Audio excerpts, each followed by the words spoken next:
Hello and welcome to Patrick Come Lately Talk Radio. This is Stefan, your host, British by birth, American by choice. The Founding Fathers crafted some remarkable documents that led to the creation of a great country founded on liberty and self-reliance. I have lived in the Euro-socialist nightmare, and I'm doing what I can to return this country to the vision that the Founding Fathers gave us.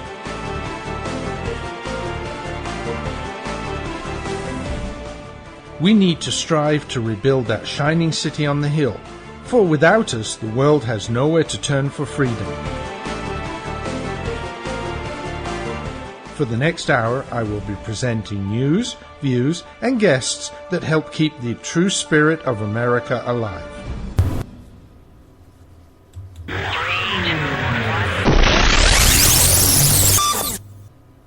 And good evening, good afternoon, good morning, whenever you're listening to this show.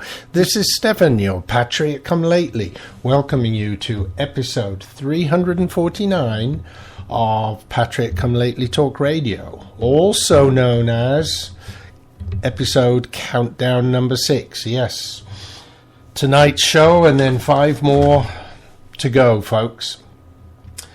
The end is coming closer. Now, however, I want to be very positive about things tonight. Christmas is coming, and as you see in the name of the show, the Christmas story and more. I'm going to be talking about a little bit about Christmas. This is a tradition that I like to do every year. Talk a little bit about the Christmas story. For example, where and when Jesus might have been born, how much of the Christmas story is actually true, how much has been changed by oral retelling, translations, political influences, etc. So, plenty to talk about tonight. But before we start on the Christmas story, this show, over its lifetime, almost 350 shows now, has pretty much always been about political topics. And I do want to mention one. And that is, of course, what happened yesterday, which was the official counts of the Electoral College. And as expected, Donald Trump did lose 1 or 2 of the electoral voters. But the left had even more egg on their face. And as I've been saying recently, it is just absolutely marvelous to see them suffer. I know it's Christmas time and we shouldn't be thinking about that. So after tonight, no more. And in 10 minutes' time, no more. But just now, just the fact that, yes, Trump did lose 2 votes, but nowhere near anything that was needed to deny him the presidency. But what I thought was so fantastic, how about the fact that Hillary actually lost 5? Yes, she lost 3 more than he did. I mean, that is just absolute egg on their face. So after everything, right, the recounts didn't work, the Electoral College hasn't worked, anything they tried before, they're still touting this thing about the Russians. It's having absolutely no effect whatsoever. So is the final thing is going to be, I think Elizabeth Warren has threatened to start impeachment proceedings. Well, we know that's not going to go anywhere. It's just going to take up time and money because we hold the majority in both houses, so there's no way it can get through unless we have some serious defectors on the Republican side again, which is always a danger because there are some namby-pambies, rhinos there, right? Regressives that are sitting on the wrong side of the aisle. So you never know. It's always possible that something might happen, but I don't think it's going to. I think it's just they're doing everything they can to delegitimize his presidency, and I don't think it's working. But anyway, as I said, 10 minutes of a little bit of Schadenfreude, and I'd like to say hi to David and Rex that are in the chat room. I don't know if David's listening. He sometimes says he comes into the chat room and then listens to the show later from Spreaker or from one of the other sites where you can hear it.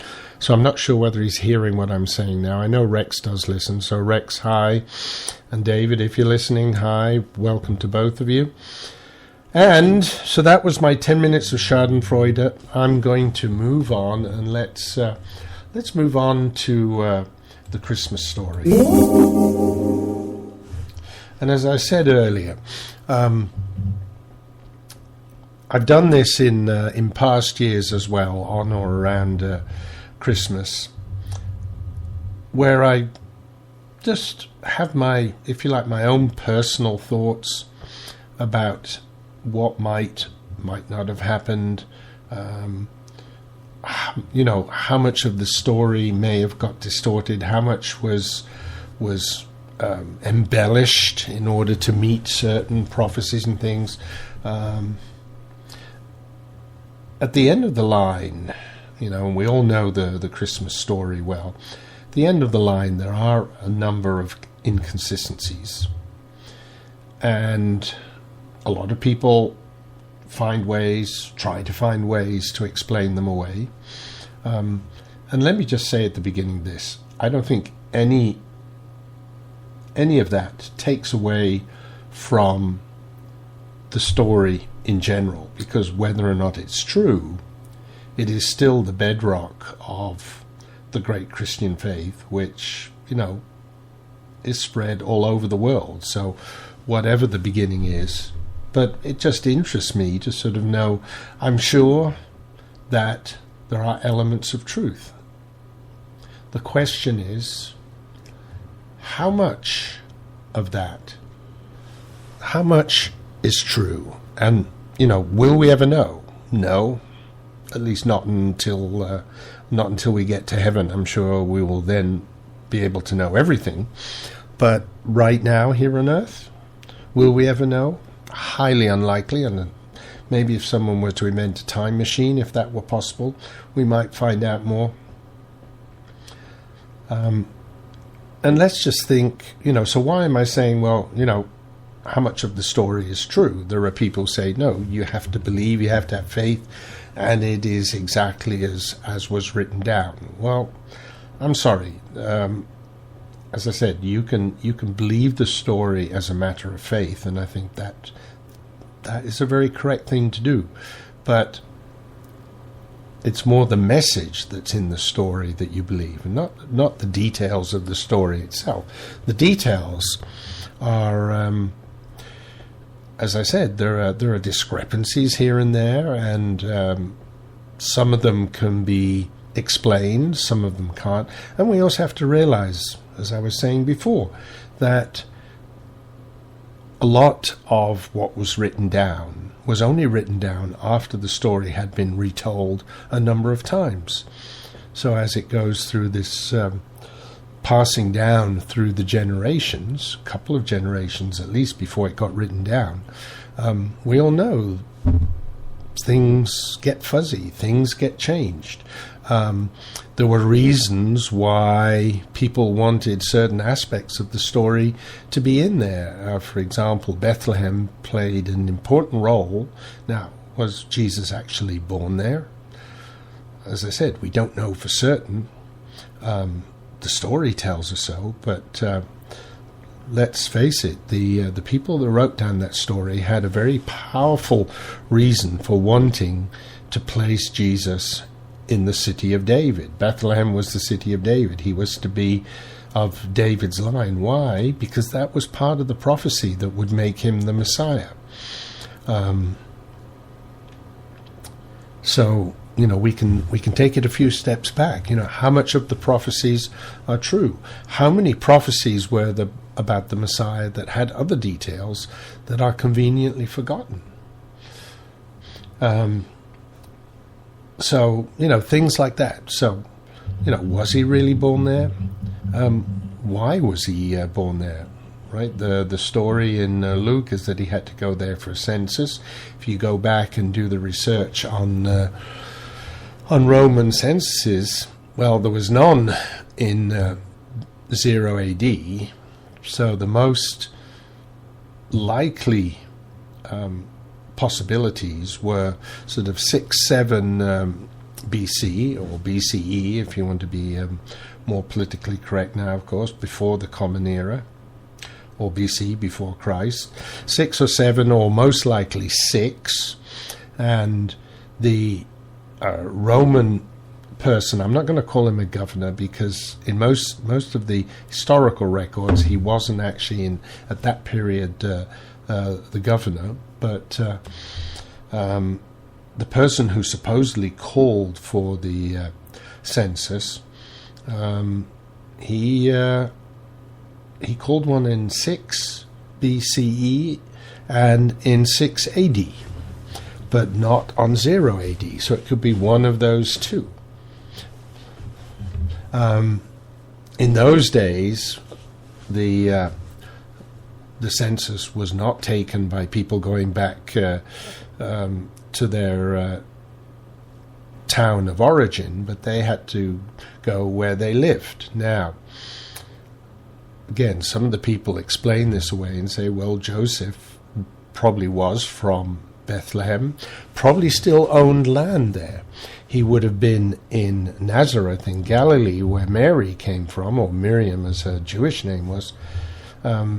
He would have been there to celebrate the wedding. But if and that could have been in 7 BC, 6 BC, but if a census was called, he would have had to have gone back to his place of dwelling, and he would have taken Mary with him. But of course, then the story with the inn is a little less likely, because of course he was going back to his hometown. He would have had a house there to live in. So why was that part of the story added in, or did it happen that way? But for most of them, the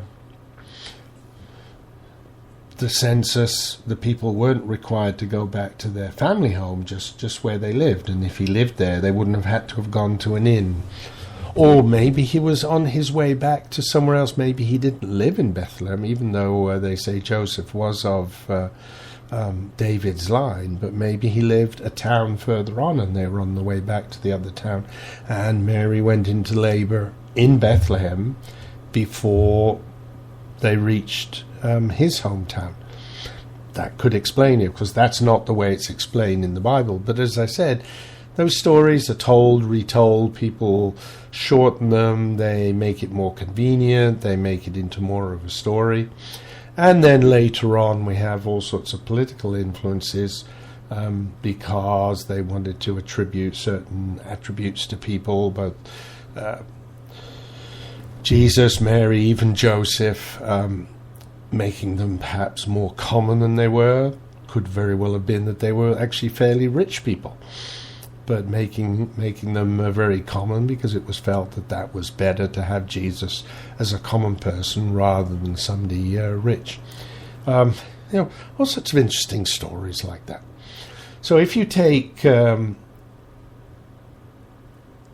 those two census takings, and you say, okay, it could be 6 BC or 6 AD.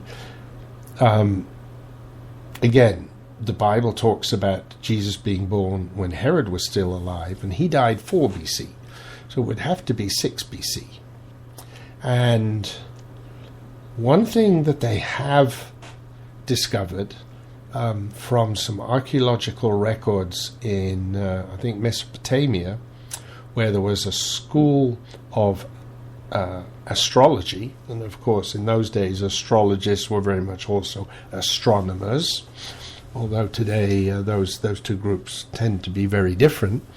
But the school of astrology in Mesopotamia had information about an occlusion, so where the planets Jupiter and Saturn would come together, move in the sky and come together and appear to be a larger star. And this happened in 6 or 7 BC and happened 3 times in that year. Now, there was one in April, I think, one in October, and one in December. One commentator, one person who was writing a blog said, the December date is highly unlikely, as David put in the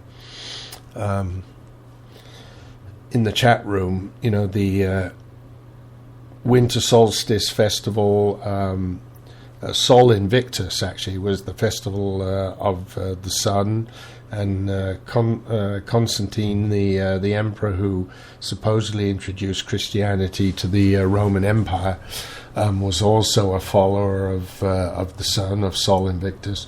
It was the Sol Invictus took place in December, so it's, you know, I think that's a very good reason to understand that yes. You know, the winter celebration was taken over, and it was converted into a Christian one. But if we're sort of talking about the star, and obviously the star would have been obvious to these astrologers who were known as wise men, and so it could have been either April or October would make more sense, because December wouldn't work out. Because we had shepherds out in the field, and even in Palestine, even in Judea at the time, they wouldn't have been out in the fields in December, because it does get cold there. Even there, you think of it being a very hot area and desert, etc. But of course, even deserts can get cold in the winter, and so they wouldn't have done that. So they wouldn't have been out in December. So it's either April or October. And the suggestion in one blog was that these astrologers out in Mesopotamia would have seen this first occlusion of Jupiter and Saturn in April, realized it was going to happen in October. And they may very well have been of Jewish ancestry, being part of the Jews that had been taken by some of the kings to that part of the world, you know, quite some time before, and had stayed there, had become astrologers, wise men studying the stars, and they realized that this occlusion was going to happen again in October, and they could very well have traveled back to their ancient motherland, right, to go see whether or not this prophecy about a Messiah was going to come true, because of course this occlusion took place in I can't remember which star sign it was, but it was the star sign that represented the Jews, represented Israel, represented Judea, and as far as the astrologers were concerned. And so this was, you know, quite an important happening for them. So there are these sort of things, and as I said, you can't really unfortunately you can't prove it either way, but they're just interesting things to think about. Let's see, I'm well over time for my first commercial, so even though it is almost Christmas, need to pay for all those Christmas presents, so I'm going to run the commercials. I think 1 or 2 more shows, and then we're going to stop the commercials, because the final shows will all be commercial free. But for the moment, I'm going to take a break so I can take a sip of beer, and I will be back shortly. You can lose 10, 20, 30 pounds or more with Maximum Slim's first ever Rapid weight loss guarantee. Today, you get Maximum Slim, an advanced fat and carb blocker, absolutely risk-free. The all-natural ingredients in Maximum Slim are a powerful weight loss combination. The Maximum Slim formula turns your body into a fat-burning furnace that supercharges your weight loss. Advanced fat and carb blocker stops the breakdown of sugar so your body doesn't store it as fat. Today, you'll get both of these products absolutely risk-free with no obligation. Only pay shipping. There are no expensive meal plans or exhausting DVDs. Just take Maximum Slim twice a day. It's fast, simple, and now it's guaranteed. Look, you can start losing weight today or not. Go back to your high school days and wear your favorite jeans again. Guaranteed. Call now and get both weight loss formulas free. Call 800-451-0228. 800-451-0228. That's 800-451-0228. Doc, you gotta give it to me straight. All right. 'Cause I'm dying here. I mean, take a look at this letter from the IRS. Oh, my. This is killing me, Doc. I tell you, it's killing me. Cheer up, my friend. Huh? The tax doctor is here. My diagnosis tells me that you're going to be just fine. Really? The tax doctor will not rest until we find you the best possible tax settlement. Really, Doc? Guaranteed. If the IRS claims you owe them $10,000 or more in business or personal back taxes, call a tax doctor right now. We could save you up to 75% if you qualify. Guaranteed or you pay nothing. Call right now for free details. 800-917-8546. 800-917-8546. 800-917-8546. That's 800-917-8546. You're listening to Patrick Come Lately Talk Radio, broadcast on the internet, and also available at archives.patrickcomelately.us, a proud member of the Red Nation Rising Radio Network. Okay, folks, we are talking about the Christmas story tonight, and my musings on some of the things. It's interesting. What I've been doing is just going back and just Google some of these things. So I started off by Googling Roman census in Judea, and that brings you to all, and there are innumerable sites, so you've got to sort of pick a few of them and read through them and see the different stories and the different interpretations they come up. Could have been this, could have been that. It's just very interesting to see, and then from there you can go to other things. So what about the shepherds? And then you get the information. Well, they probably wouldn't have been out in the fields in December because they bring the sheep down into the valleys at that time because it would have been too cold. So so December is probably not the right time. On the other hand, who cares? We don't know for certain which date it is, so a date has been chosen for us. It's not as if we had any choice in the matter, and so we celebrate at that time. What I think is important is the celebration, not the date that it's on. That's just that's kind of, I'd almost say, a man-made thing. If God really wanted us to know which day he was born on and celebrate that exact day, he would have left messages for us about that date. But we have little or no information. As I said, maybe somehow, some way, maybe we'll come across some old documents somewhere, or some tablets, maybe clay tablets, something that wouldn't have disintegrated by now, that might give us a better insight as to what that date would be. But for the at the moment, this is the best we have. And does it spoil the story? To me, no. As I said at the beginning, you can wonder about how the story became what it is. I think you have to be honest and realize that it is probably a little different to the truth, maybe a lot different to the truth. But does it matter? Because the story is the story that we follow, and whether the story is 100% true or 10% true or somewhere in between there, doesn't matter, because at the end of the line, it's the story that matters, and not its truth. Now, there are those who say, "Oh, it's got to be true. It's in the Bible and everything." No, it's whether you believe that it's 100% true, or as I said, or even just 10% truth. That's a matter of your faith. But at the end of the line, what happened probably did happen, because I always say it would be difficult for something as big as this not to have something of truth at the heart of it.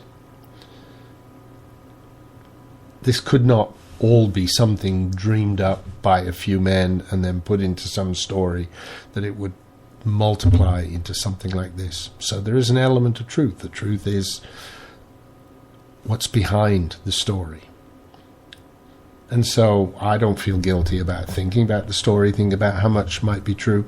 And there can be, like I said, it could be 10% true. I was listening this afternoon. One of the shows I like to listen is George Norrie, the Coast to Coast AM, the overnight show. I listen to his recordings because I don't stay up overnight to listen to it. And he had a story on here. He had an author on who has been doing some research and claims that the story is quite a bit distorted, and that Jesus actually existed probably about 30 to 40 years later than we all think, because he was actually and not just a carpenter, but he was actually a warrior king with that name, who was part of the Jewish rebellion that took place in about 70 A.D. All possible.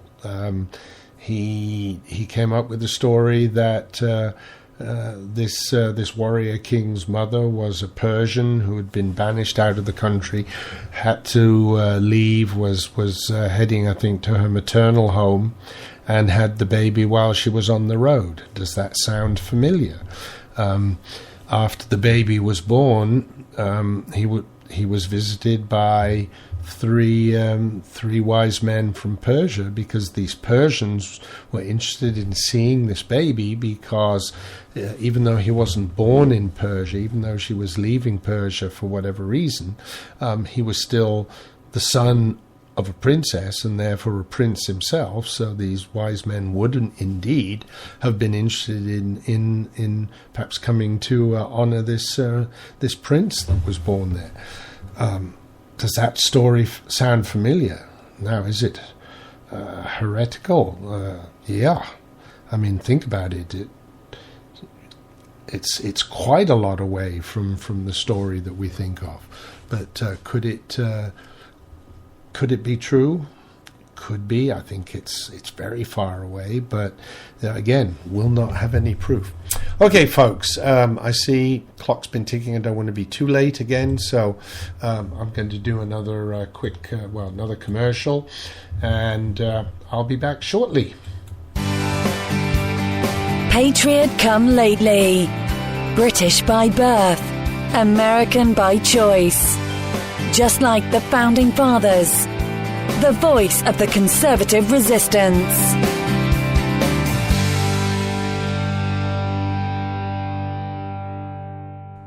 This is Stefan, your Patriot come lately, proud to be on Red Nation Rising Radio.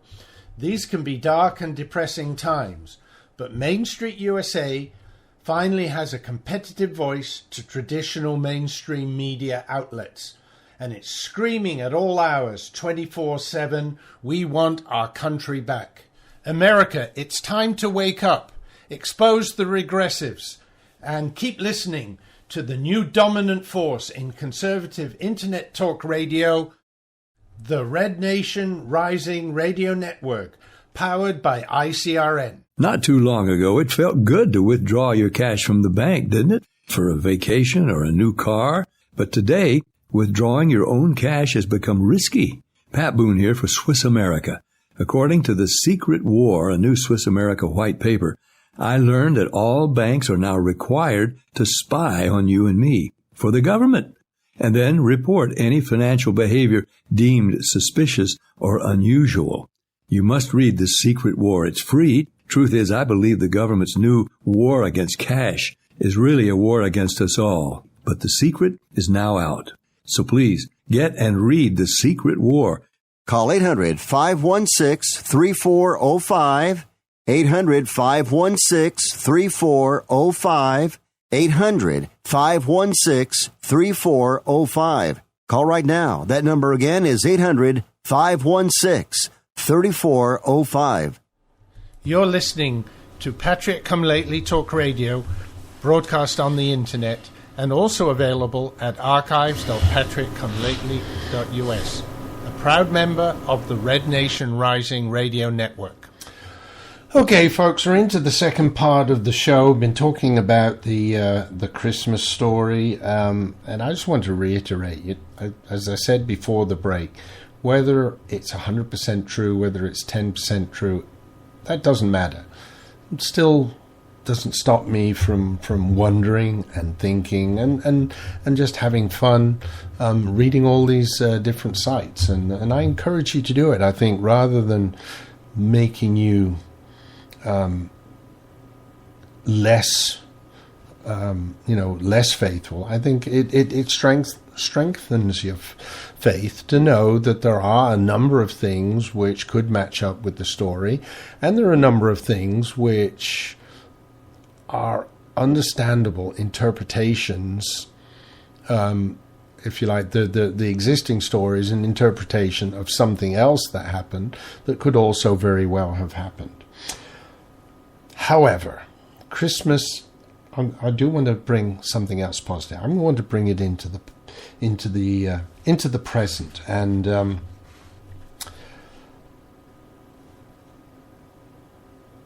Christmas is coming. And over the last few weeks, we've seen so much about lefty so-called entertainment stars reacting negatively to Trump, flaunting their diva airs and graces, etc. So I have a nice story that I'd like to tell you about someone in the entertainment world doing something very, very nice. And it's something that actually happened to my local area. It was a mother of three, had gone to the grocery store, and you never know who might be there, because she learned that lesson at the checkout. She was standing in line, and she was struggling with her items and dealing with fussy children at the checkout. And the man standing behind her asked the cashier, how much is she short?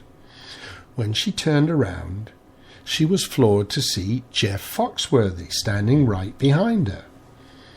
She said, I was coming from my son's basketball game with my three sons and decided to go couponing at Publix in Johns Creek, which is just down the road from me, by the way. He laughed, he walked around me, he put his card in the machine and said, watch this.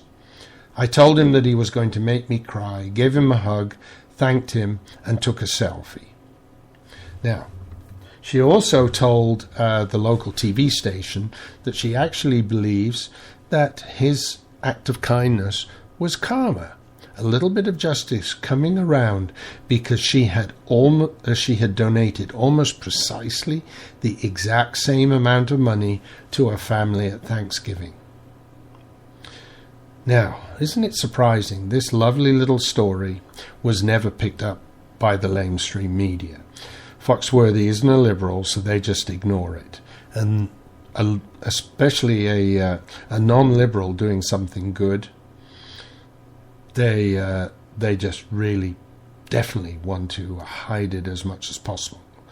You know, if someone like Leonardo DiCaprio hugs a penguin or throws a penny at a homeless man, we hear about it 100 times. But Foxworthy, he's beyond the pale. He's not a liberal celebrity, and he doesn't exist. What we need are more people like Foxworthy, especially at this time of year, who will step up and help out strangers who are just having a bad day. If there were more people like Jeff Foxworthy, the world would be a much better place. And yes, it would be. Unfortunately, and now I'm going to go into some other things. And one of the things that also we have to talk about, is this horrific attack in Germany that happened over the weekend. Again, obviously targeting Christians celebrating their festival of peace and light.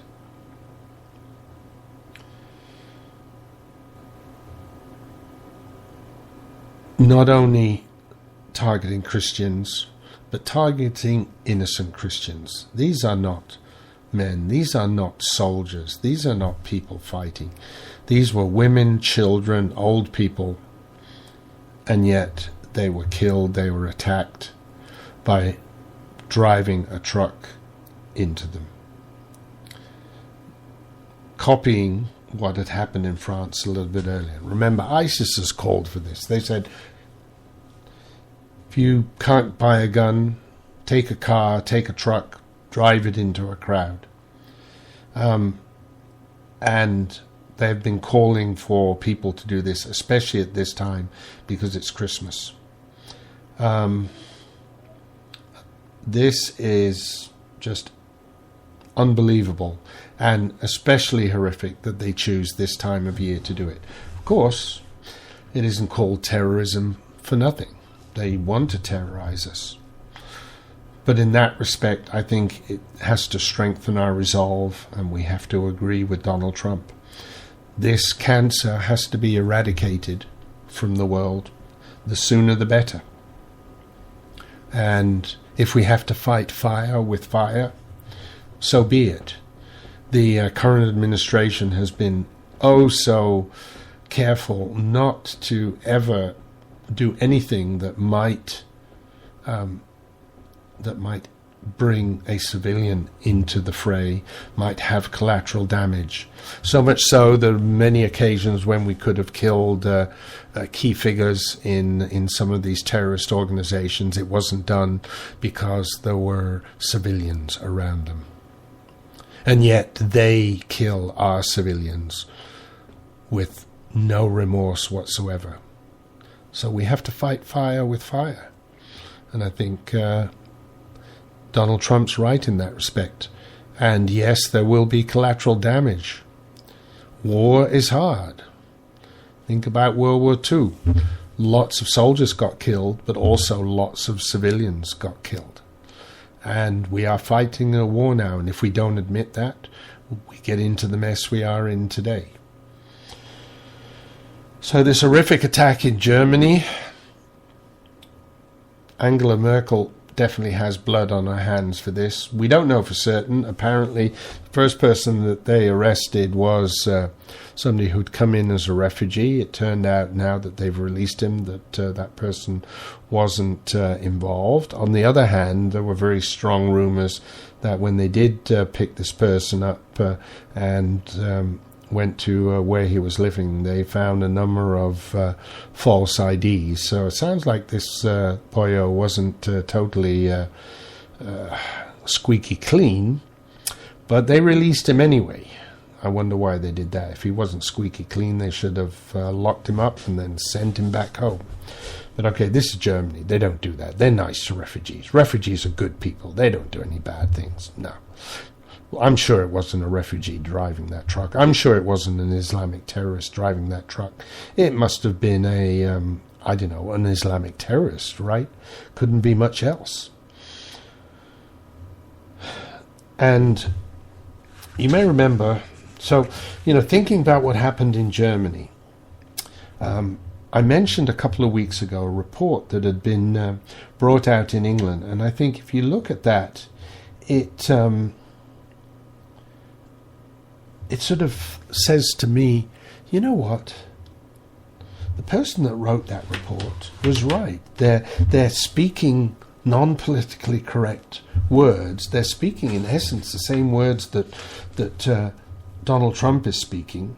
Finally, someone has dared to stand up and say what needs to be said.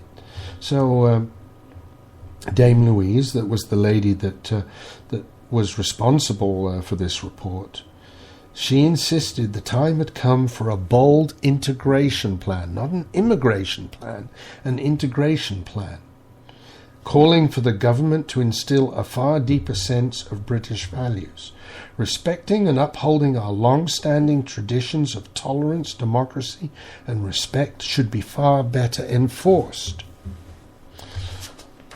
starting with a new system of oaths for all public officials as well as new immigrants. Wow. Wow. Think about that. So enforcing long-standing traditions of tolerance, democracy, and respect. In other words, if you want to come to our country, we'll only let you in if you promise to follow our values. Now, how does that compare to these people coming into Dearbornistan, coming into Minneapolis, and then telling us, oh, we have to live according to Sharia law? Those are not our values.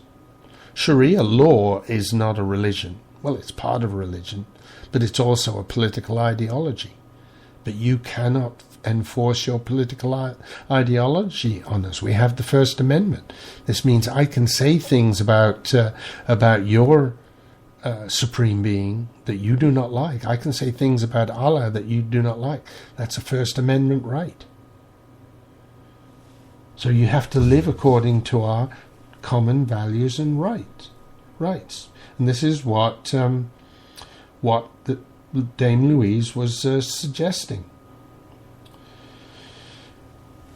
It isn't racist to say that the pace of change from immigration in recent years has been too much for some communities. And she mentioned some in the UK. Those same words apply exactly to here in the US as well, right? The government has been criticised for not being robust enough for managing the crisis. No, they just let these people in and just let them go. Don't try to make them Americans. Well, she was talking about making them British. They just let them come in and then continue their life as they were. Well, if they liked their life the way they were, why are they coming to Britain? Why don't they just stay where they were? The reason they're coming to Britain is because we're giving them welfare. The reason they're coming to America is because they want welfare. A lot of them say, oh, well, we can't live in our country. Well, let's make safe zones so that they can live in their country.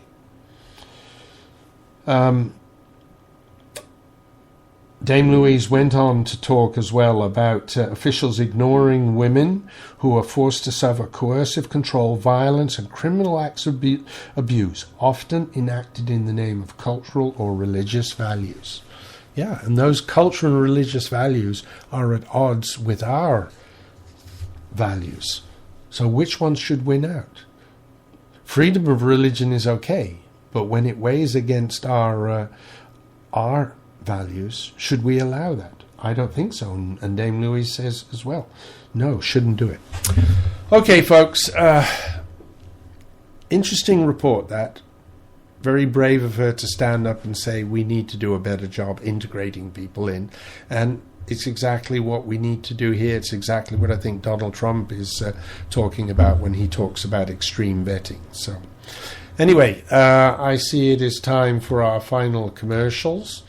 So very quickly those, and then we'll go into the final part of the show. Hello, Americans. It's Uncle Sam here. If you owe $10,000 or more on your federal or state income taxes, I've got important news that may help you negotiate a lower tax bill. The IRS, with their Fresh Start initiative, is offering more flexible terms to Americans looking to settle their IRS debt. They can help you lift your wage garnishments, stop bank levies, and put your tax problem behind you once and for all. If you owe tens of thousands or even hundreds of thousands of dollars to the IRS or state, our team of tax professionals can resolve your case and stop collection actions against you. Even if you've been audited or haven't filed a return in years, we can help. Call right now and find out if you qualify to settle your debt for far less than what you owe. 800-357-8110. 800-357-8110. 800-357-8110. 800-357-8110. The offer of a franchise can only be made through delivery of a franchise disclosure document. Imagine yourself being a leader in America's fastest growing demographic category. More than 10,000 people a day turn 65, and a large percentage are going to need a helping hand at home or in choosing the right assisted living community.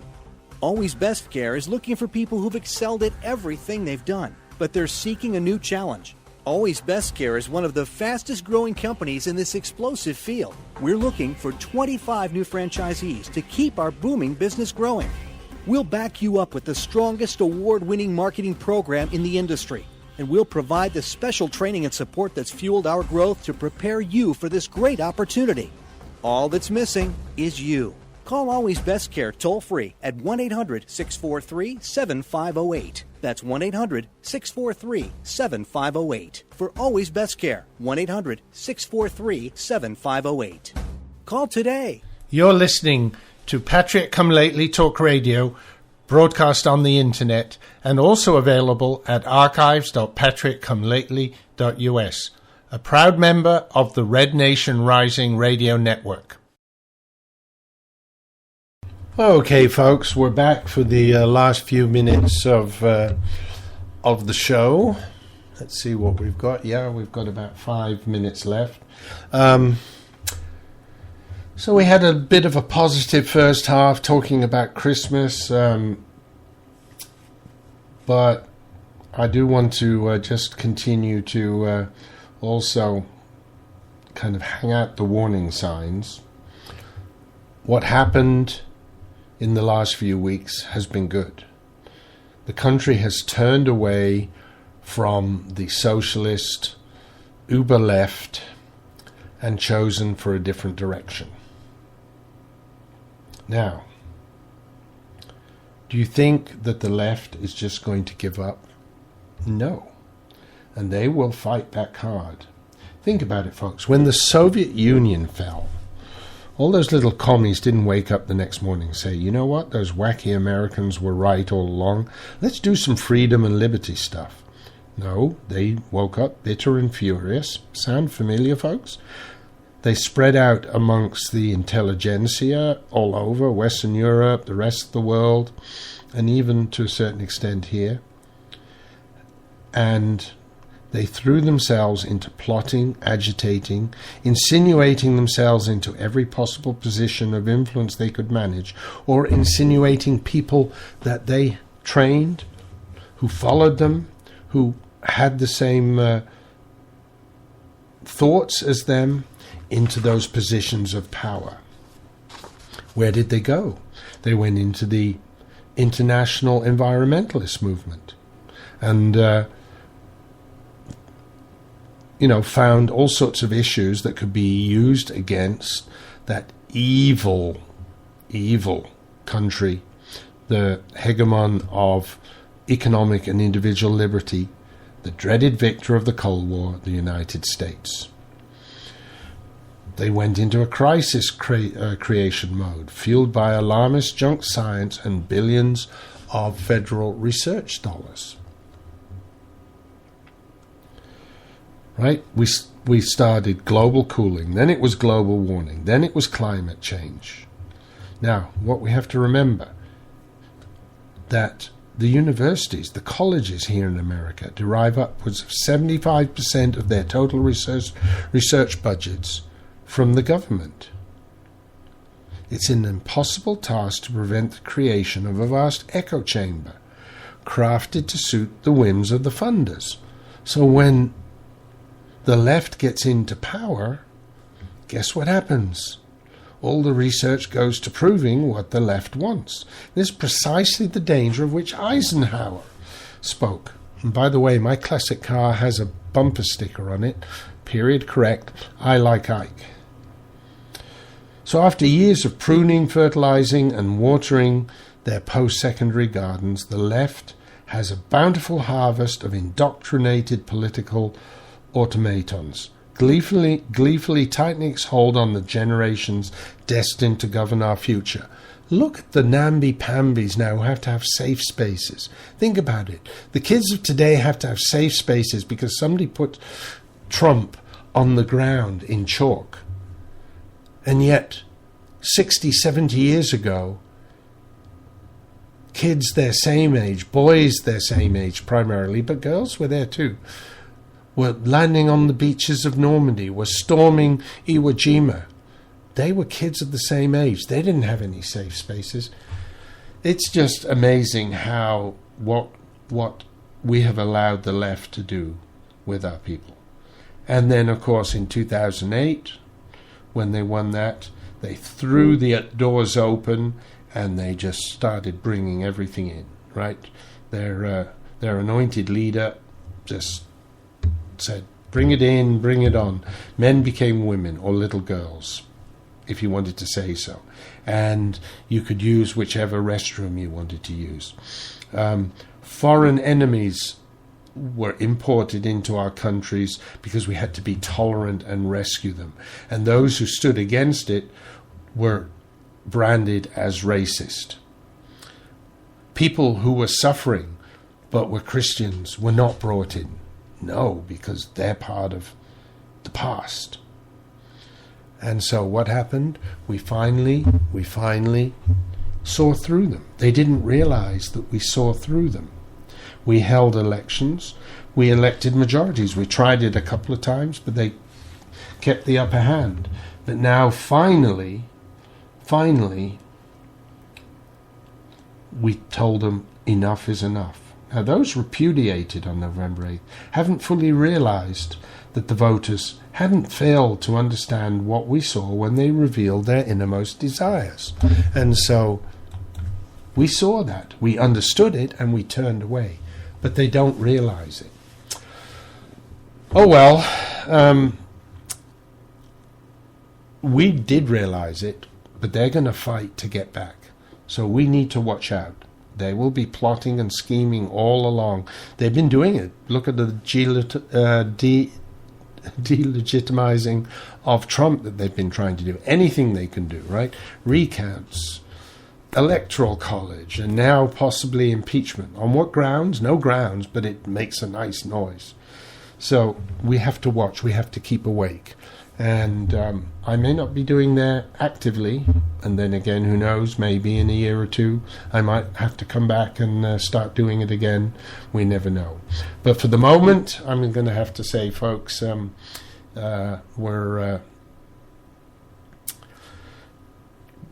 we have to say it's almost time to go. If you want to, you can contact me, stephan@patrickcomelately.us. Send me an email, especially for the listeners who aren't in the chat room.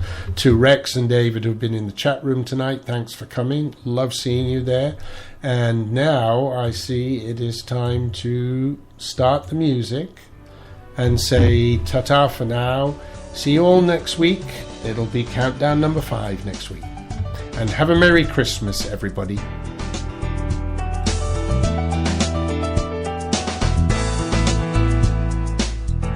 Thank you for listening to the show. I hope that you enjoyed tonight's topics. Whether you listened live, to a recording, or to a rebroadcast, I appreciate the time you share with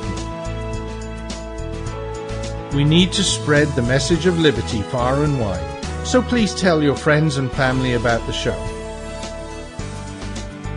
Thank you for helping to keep the beacon of hope burning. This is Stephan, your Patrick Come Lately, signing off.